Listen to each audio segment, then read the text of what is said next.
La parole est à Monsieur Emmanuel Capus pour 6 minutes, chers collègues.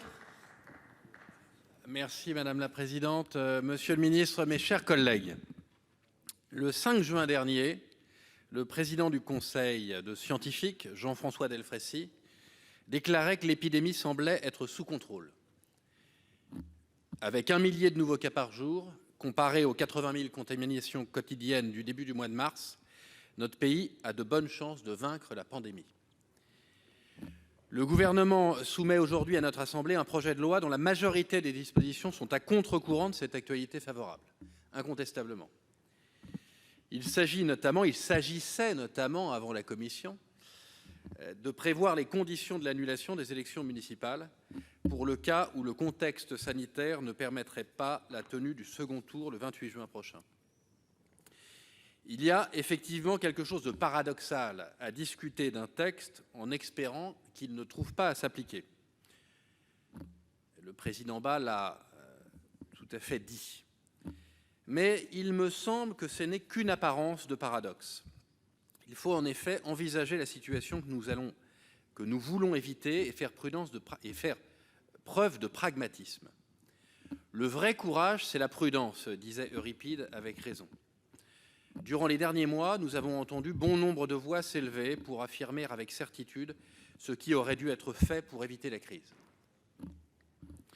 Certains ont aussi chanté les louanges de remèdes miracles reconnus par tous et surtout par ceux qui les proposaient.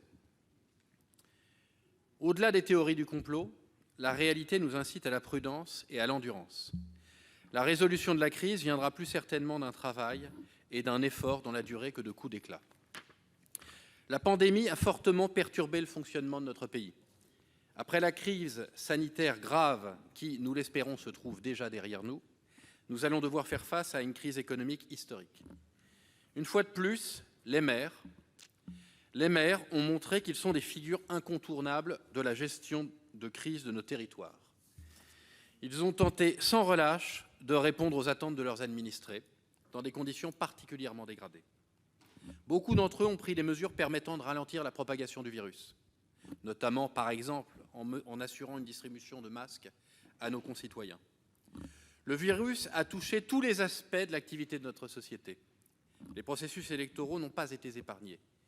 Alors que l'action de nos collectivités est plus nécessaire que jamais, près de 5 000 communes et 16,5 millions d'électeurs sont à ce jour dans l'attente d'un second tour. Tout en veillant à préserver la santé des votants et des organisateurs de scrutin, nous pensons que la tenue du second tour est à cet égard impérative pour permettre aux équipes municipales d'agir avec une légitimité pleine et entière. Dans cette optique, nous saluons l'assouplissement du régime de procuration de vote. Beaucoup de personnes fragiles ou en contact avec des personnes fragiles ne sont pas allées voter le 15 mars dernier. La participation s'en est ressentie. Nous devons créer les conditions d'une participation plus large pour les prochaines élections. Le Conseil de scientifiques a indiqué avant-hier, et devrait confirmer le 14 juin prochain, que les circonstances sanitaires du second tour sont bien meilleures que celles du premier.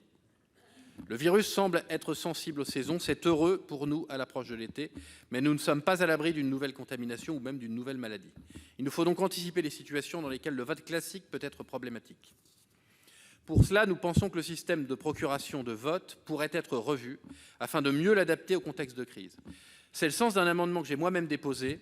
Il vise à permettre aux mandataires, et non plus seulement aux mandants, de faire les démarches pour établir des procurations plus facilement auprès des autorités compétentes. Nous sommes à la veille des vacances scolaires, avec des personnes qui ont été confinées pendant un long moment et qui auront énormément de mal à faire ne serait-ce que la démarche pour aller donner leur procuration. D'autres pistes sont souvent évoquées. Ce sont celles du vote électronique ou encore du vote par correspondance. La Commission a ajouté à cet égard la possibilité du vote par correspondance papier pour les conseillers représentant les Français de l'étranger. C'est une bonne chose. Plus généralement, il conviendrait de lancer une étude approfondie sur les différents types de vote afin de déterminer leur pertinence et leur fiabilité. Car si l'épidémie recule, nous ne sommes pas à l'abri de voir les conditions sanitaires de nouveau dégradées. À ce sujet, nous remarquons que le texte prévoit avec sagesse la possibilité d'annuler les seconds tours dans des communes qui seraient touchées par une résurgence du virus. Ce risque n'est pas à exclure et nous voyons dans cette mesure une prudente précaution. En plus du vote, c'est l'ensemble des conditions du scrutin et notamment la campagne électorale qu'il conviendrait d'ajuster au contexte de crise. Les dispositions contenues dans ce texte nous apparaissent donc nécessaires. Nous espérons et nous croyons que le recul de l'épidémie permettra de ne pas faire l'application de bon nombre d'entre elles. Merci, monsieur le sénateur.